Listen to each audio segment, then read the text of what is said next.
그리스도 중심의 성경 통독 요한계시록 개관 두 번째 시간입니다.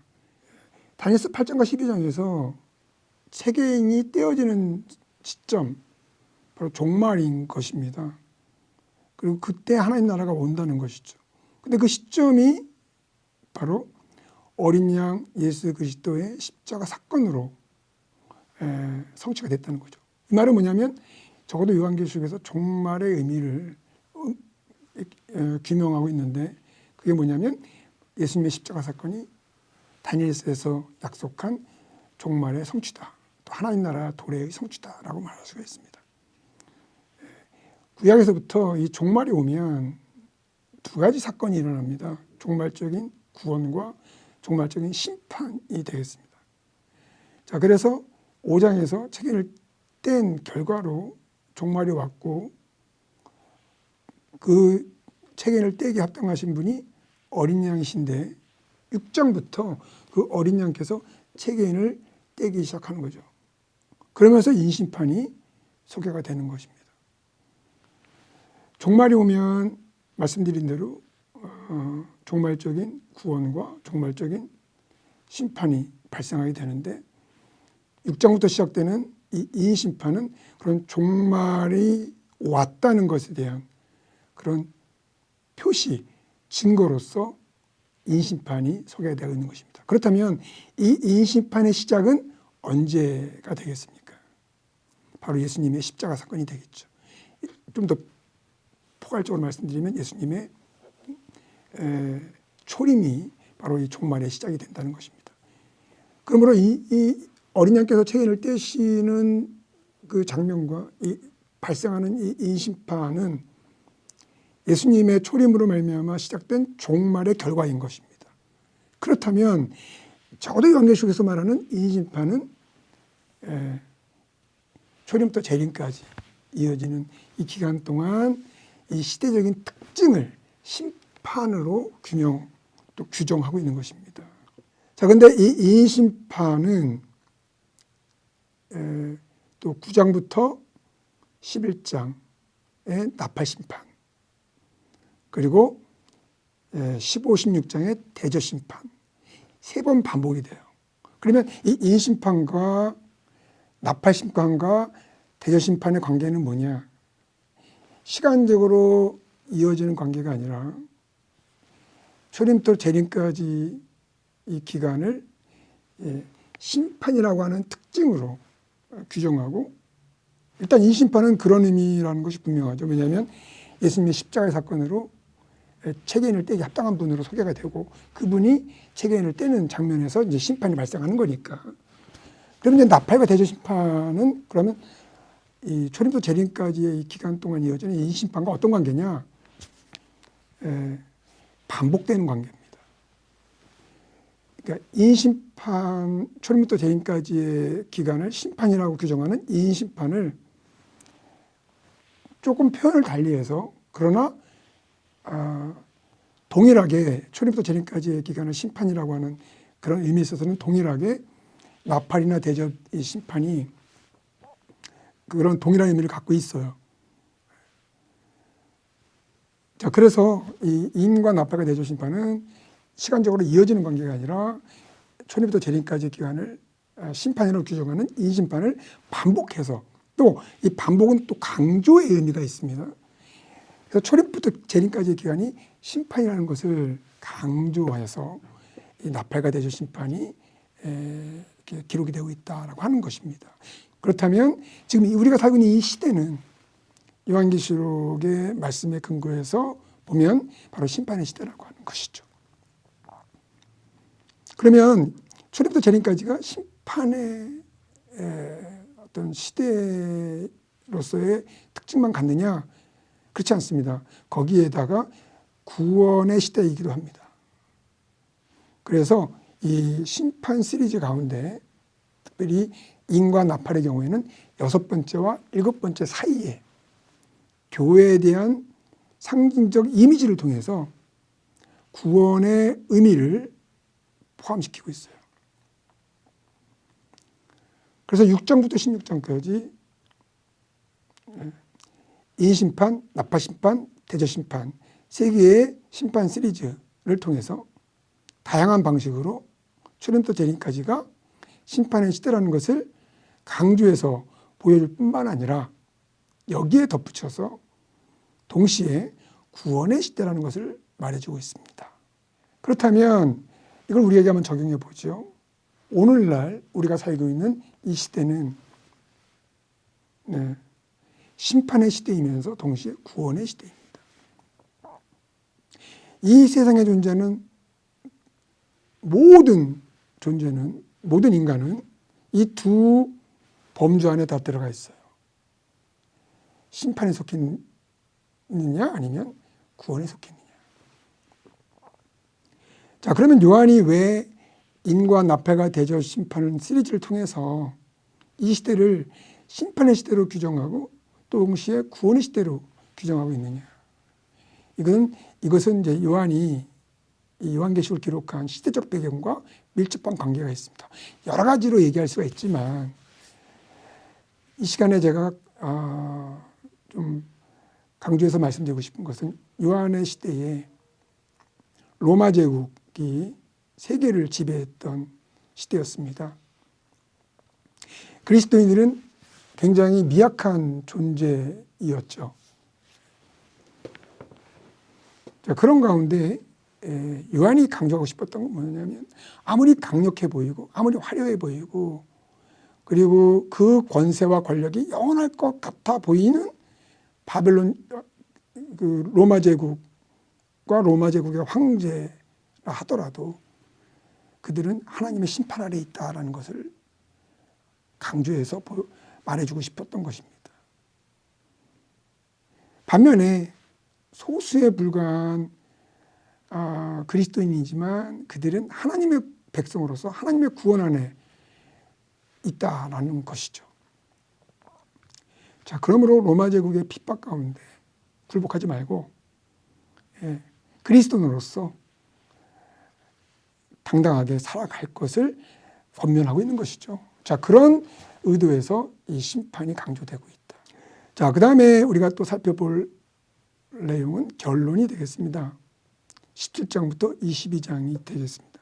17장부터 22장 5절까지가 이 결론 부분이 되겠습니다. 이 결론 두 개의 결론으로 이중적 결론으로 이루어졌다고 말씀을 드렸습니다. 첫 번째 결론은 본론 부분에서 이야기하는 심판의 최종적인 결말을 보여주고 있어요. 우리가 그걸 최후의 심판이라고 말할 수가 있겠죠. 그 다음에 또 본론 부분에서 이야기하는 구원, 이 구원의 최종적인 그 결과를 나타내주고 있습니다. 그래서 최후의 심판과 최후의 구원, 이 두 개가 바로 결론 부분을 구성하고 있습니다. 첫 번째 결론은 17장 1절부터 19장 10절, 그리고 19장 11절부터 21절, 그리고 20장 11절부터 10절, 그리고 20장 11절부터 15절 네 문단으로 나눠지는데요. 첫 번째 17장 1절부터 19장 10절의 말씀은 바벨론에 대한 심판이 기록되고 있고요. 두 번째 문단인 19장 11절부터 21절 말씀은 두 짐승에 대한 심판이 기록되고 있습니다.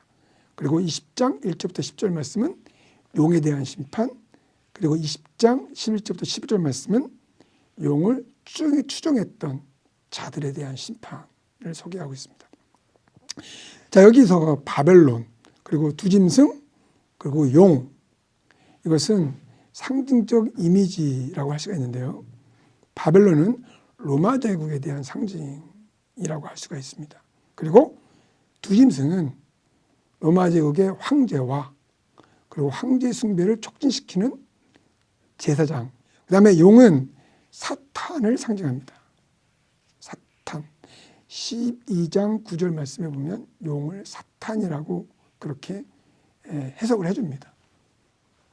요한의 시대에 요한의 관점에서 악의 세력의 판도를 간단하게 정리해서 말씀드리면 바로 사탄이고요. 그 사탄이 배후에서 조종하는 로마 제국이 있고요. 그리고 로마 제국을 다스리는 로마 제국의 황제가 있습니다. 그리고 황제 숭배를 촉진시키는 제사장이 또한 있습니다. 자, 이게 요한이 요한계시록에서 말하는 악의 세력의 그런 추이라고 볼 수가 있는데, 지금 최후의 심판에서 이들이 다 심판을 받는 그런 장면을 소개해 주고 있어요. 본론 부분, 인심판, 나팔심판, 대저심판의 최종적인 결말이라고 볼 수가 있는 거죠. 그리고 이제 20장 1절부터 15절까지는 그 용을 추종했던 자들에 대한 심판인 것입니다. 자, 여기서 이제 우리가 중요하게 또 생각할 건 뭐냐면, 여기서 심판의 대상이 성도가 아니라 악의 세력이라는 점입니다.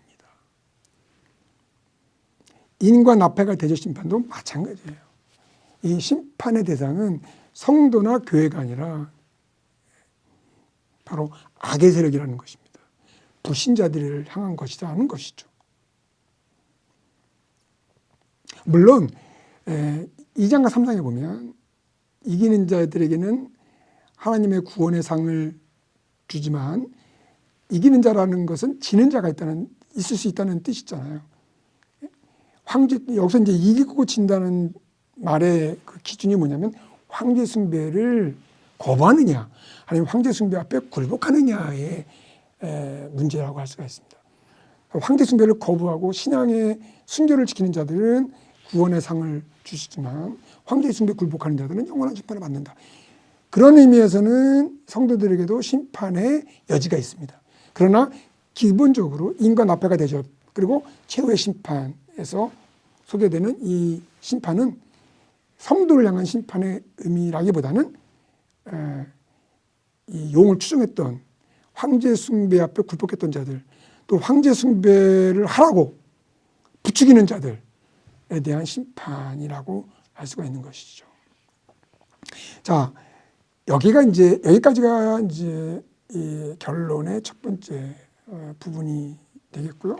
결론의 두 번째 부분은 21장부터 22장 5절까지입니다. 이 21장 1절부터 22장 5절까지는 또 두 부분으로 나눠지는데, 21장 1절부터 8절까지, 그리고 21장 9절부터 22장 5절까지 이 두 문단으로 나눠질 수가 있습니다. 21장 1절부터 8절까지는 새 창조에 대한 소개가 기록되어 있습니다. 새 창조, 하늘과 새 땅에 대한 그런 내용이 되겠습니다. 새 창조는 지금 있는 만물을 완전히 없애고 새롭게 시작하는 그런 세계가 아니라, 지금 있는 만물을 새롭게 함으로 시작하신다는 것입니다. 자, 그럼 왜 하나님은, 물론 하나님은 재창조, 다시 말하면 이 만물을 없애고 다시 만물을 창조하실 수도 있는 분이에요. 자, 그럼에도 불구하고 그런 방법으로 새 창조를 이루시는 것이 아니라 만물을 새롭게 하심으로 새 창조를 이루시는 방법을 택하셨을까요? 그것은 하나님께서 이 하나님의 뜻, 하나님의 그 목적을 이 첫 창조, 하나님과 처음 땅에서 시작하셨기 때문에 그렇습니다. 에덴에서 하나님께서 하나님의 창조의 목적을 시작하셨기 때문에, 신실하시고 완전하신 하나님은 처음 시작하신 하나님의 뜻을 마침내 이루셔야 되는 것이죠. 그래서 요한계시록에는 하나님의 이름을 알파와 오메가라, 처음과 마지막이라, 시작과 끝이다, 이렇게 하나님의 이름을 부르고 있죠. 이 말은 무슨 뜻이냐면, 창조하신 하나님이 완성하신다라는 뜻이에요. 자, 이제 두 번째 결론의 두 번째 문단, 21장 9절부터 22장 5절까지의 내용이 되겠습니다. 여기서는 새 예루살렘에 대한 소개를 하고 있습니다. 여기서 새 예루살렘은 우리가 내가 본 천국, 그래서 천국의 모습을 그리는 것으로 오해하고 있는 분들이 없지 않아 계십니다. 그런데 21장 9절과 10절 말씀을 잘 관찰해 보십시오. 이 본문을 21장 9절과 10절에 보면 천사가 요한에게 그리스도의 신부, 어린 양의 아내를 보여주겠다고 합니다. 그리고 21장 10절에서 그 어린 양의 아내, 그리스도의 신부로서 소개되는 그 대상이 뭐냐면 바로 새 예루살렘입니다. 하늘로부터 내려온 새 예루살렘. 자, 그렇다면 그 신부가 누구냐 할 때 새 예루살렘인 거죠. 자, 어린 양의 신부, 어린 양의 아내, 그리스도의 신부, 당연히 교회의 공동체를 의미하겠죠. 그렇다면 새 예루살렘이 의미하는 것이 뭐냐? 바로 어린 양의 신부로서, 그리스도의 신부로서, 어린 양의 아내로서 교회 공동체를 의미하는 것이다. 그러므로 새 예루살렘은 교회 공동체를 상징하는 상징적 이미지다라고 하는 것입니다. 그러면 그 새 예루살렘의 건축적인 구조물들, 12기초석, 12진주문, 자, 그런데 12기초석에 12사도의 이름, 12문의 12지파의 이름, 이것이 다 하나님 백성으로서의 새 예루살렘의 어떤 의미를 더 강화시켜주고 있는 거죠. 그리고 성벽의 높이가 144 큐빗이에요. 144, 12 곱하기 12인 것이죠. 12가 2개 나왔어요. 그리고 새 예루살렘의 가로 세로 높이가 12,000 스타디온. 여기 또 10이라는 숫자가 나왔습니다. 이와 같이 새 예루살렘을 구성하고 있는 어떤 건축적 특징들 가운데 지배적으로 사용되는 숫자가 10이라고 하는 것에 우리가 참 주목할 필요가 있어요. 12는 하나님의 백성의 수입니다. 12지파 12사도가 되죠. 자, 그래서 여러분들께서 이 새 예루살렘 이 본문을 읽을 때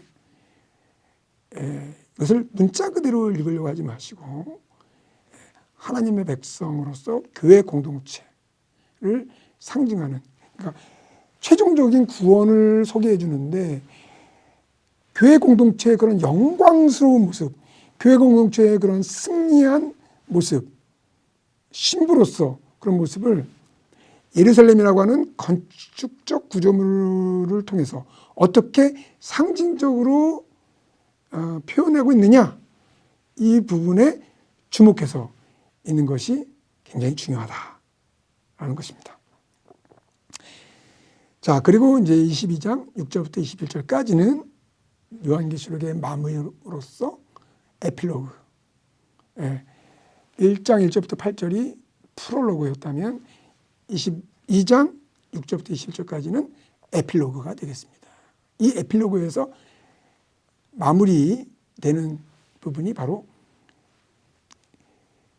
주 예수의 은혜가 모든 자들에게 있을지어다 아멘 하고 끝납니다. 이것은 이제 서신의 아주 형식에 충실하게 이렇게 그런 형식을 충실하게 반영하고 있는 그런 본문이라고 볼 수가 있겠습니다. 자, 이렇게 해서 그리스도 중심의 성경 통독, 요한계시록 개관을 모두 마치도록 하겠습니다.